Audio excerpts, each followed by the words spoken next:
Assalamualaikum warahmatullahi wabarakatuh. Alhamdulillahi rabbil alamin. Wabihi nasta'inu ala umurid dunya waddin. Wassalatu wassalamu ala ashrafil mursalin. Wa ala alihi wassabihi ajma'in. Amma ba'du. Saudaraku yang beriman, syukur alhamdulillah channel Khazanah Kehidupan bisa kembali menyapa Anda untuk memberikan informasi seputar agama Islam. Semoga kita senantiasa dalam lindungan Allah Subhanahu wa Ta'ala dan dapat terus memahami serta mengamalkan ilmu yang telah diperoleh.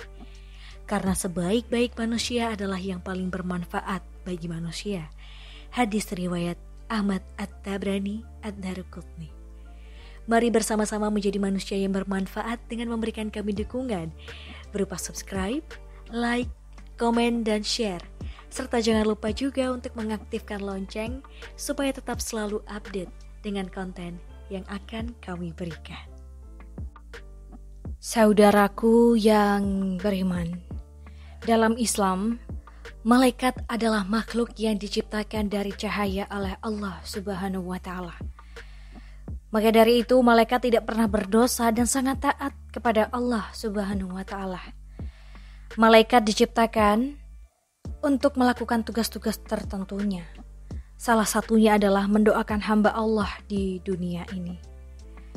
Sebagaimana malaikat adalah makhluk yang mulia, maka bila kita didoakan olehnya, ini menjadi hal yang beruntung. Sebab doa dari malaikat jauh lebih mudah diijabah. Karena kita semua tahu, malaikat adalah makhluk Allah yang tak pernah ingkar dan yang paling taat kepada Allah Subhanahu wa Ta'ala. Jadi, siapa saja orang-orang yang bisa mendapatkan doa dari malaikat? Berikut golongan orang-orang yang selalu didoakan oleh malaikat. Yang pertama adalah orang yang tidur dalam keadaan bersuci atau berwudu. Salah satu manusia yang beruntung didoakan para malaikat, yakni orang yang telah bersuci terlebih dahulu sebelum ia tidur. Kebiasaan ini memang terlihat mudah, akan tetapi cukup sulit untuk dikerjakan. Bagi orang yang kuat iman dan takut kepada Allah, tentu sebisa mungkin akan menyempatkan waktu untuk bersuci terlebih dahulu. Sebagaimana yang diriwayatkan dari Imam Ibnu Hibban, ia berkata, barang siapa yang tidur dalam keadaan bersuci, maka malaikat akan bersamanya di dalam pakaiannya.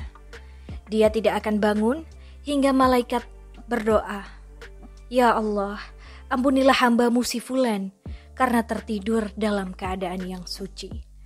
Hadis riwayat Ibnu Hibban. Oleh sebab itu biasakan dan sempatkan apabila Anda hendak tidur, maka bersucilah terlebih dahulu. Yang kedua, orang yang sedang duduk menunggu waktu sholat. Dari Abu Hurairah radhiyallahu anhu, Rasulullah Shallallahu alaihi wasallam pernah bersabda, tidaklah salah seorang di antara kalian yang duduk menunggu sholat selama ia berada dalam keadaan yang suci, kecuali para malaikat akan mendoakannya. Ya Allah, ampunilah ia. Ya Allah, sayangilah ia. Hadis riwayat Muslim dari Abu Hurairah. Yang ketiga adalah orang yang berada di saf depan dalam sholat berjamaah. Rasulullah Shallallahu alaihi wasallam bersabda, sesungguhnya Allah dan para malaikatnya berselawat kepada orang-orang yang berada pada saf terdepan. Hadis riwayat Abu Daud. Yang keempat, orang yang menyambung saf saat sholat berjamaah. Orang-orang yang tidak membiarkan barisan atau saf sholat kosong juga termasuk salah satu orang yang beruntung karena selalu didoakan oleh para malaikat. Sebagaimana disebutkan dalam hadis dari Aisyah radhiyallahu anha, Rasulullah Shallallahu alaihi wasallam pernah bersabda, sesungguhnya Allah dan para malaikatnya berselawat kepada orang yang menyambungkan saf, dan siapa yang mengisi celah, niscaya Allah akan mengangkat derajat orang tersebut karenanya. Hadis riwayat Ibnu Majah. Yang kelima adalah orang yang mengucapkan amin ketika imam selesai membaca Al-Fatihah. Hal ini pernah dikatakan oleh Abu Hurairah radhiyallahu anhu bahwa Rasulullah Shallallahu alaihi wasallam pernah bersabda, jika seorang imam membaca ghairil maghdubi alaihim waladdallin, maka ucapkanlah oleh kalian amin. Karena barang siapa ucapannya itu bertepatan dengan ucapan malaikat, maka ia akan diampuni dosa-dosanya yang telah lalu. Hadis riwayat Imam Bukhari. Yang keenam, orang yang duduk di tempat sholatnya setelah selesai sholat atau berzikir. Mungkin ini yang sering kita lupakan saat selesai sholat, yakni langsung berpindah tempat untuk bersandar atau sekedar mencari tempat yang lebih luas. Padahal jika kita mengetahui tetap berada pada posisi di mana kita mengerjakan sholat, ini jadi salah satu hal yang membuat malaikat akan mendoakan kita. Dari Abu Hurairah radhiyallahu anhu, Rasulullah Shallallahu alaihi wasallam bersabda, para malaikat akan selalu bersolawat dan berdoa kepada salah satu di antara kalian selama ia ada di dalam tempat sholat di mana ia melakukan sholatnya, selama ia belum batal wudunya. Para malaikat berkata, ya Allah, ampunilah dan sayangilah ia. Hadis riwayat Ahmad. Yang ketujuh, orang yang melakukan sholat subuh dan asar berjamaah. Abu Hurairah radhiyallahu anhu berkata, Rasulullah Shallallahu alaihi wasallam bersabda, para malaikat berkumpul pada saat sholat subuh. Lalu para malaikat yang menyertai hamba pada malam hari, yang sudah bertugas pada malam hari hingga subuh naik ke langit. Sedangkan malaikat yang bertugas pada malam hari tetap tinggal. Lalu Allah bertanya kepada mereka, bagaimana kalian meninggalkan hambaku?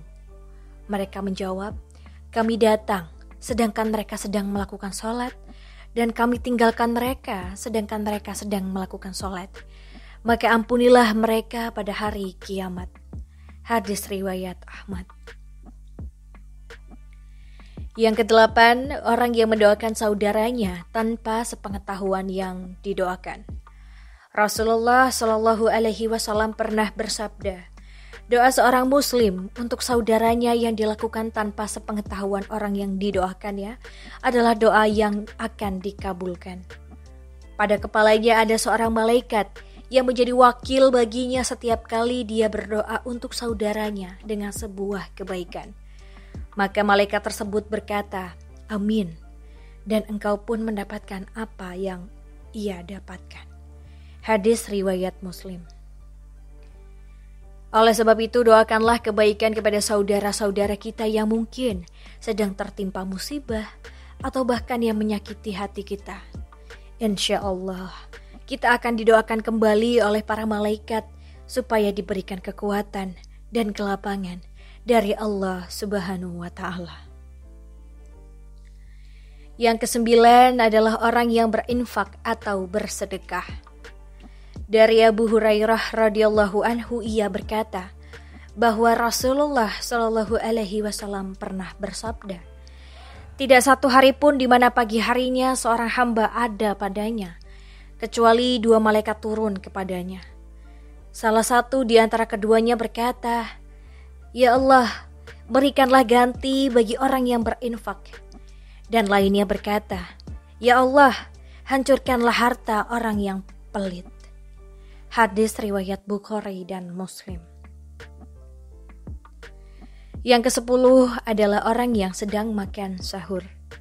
Dari Abdullah bin Umar, ia berkata bahwa Rasulullah Shallallahu alaihi wasallam bersabda, sesungguhnya Allah dan para malaikatnya bersolawat, berdoa kepada orang-orang yang sedang makan sahur. Hadis riwayat Ibnu Hibban dan Imam At-Tabrani. Yang ke-11 adalah orang yang menjenguk orang sakit.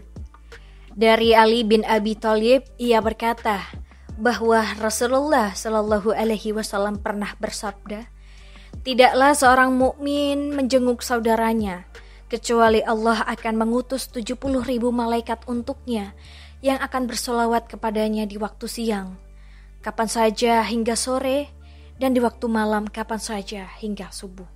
Hadis riwayat Ahmad. Dan yang ke-12 adalah orang yang mengajarkan kebaikan kepada orang lain.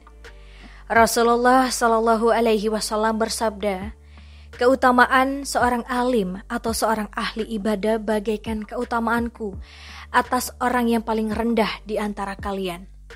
Sesungguhnya penghuni langit dan bumi, bahkan semut yang ada di dalam lubangnya, dan bahkan ikan, semuanya bersolawat kepada orang yang mengajarkan kebaikan kepada orang lain. Hadis riwayat Tirmizi. Saudaraku yang beriman, demikian penjelasan mengenai 12 ciri orang yang didoakan oleh malaikat.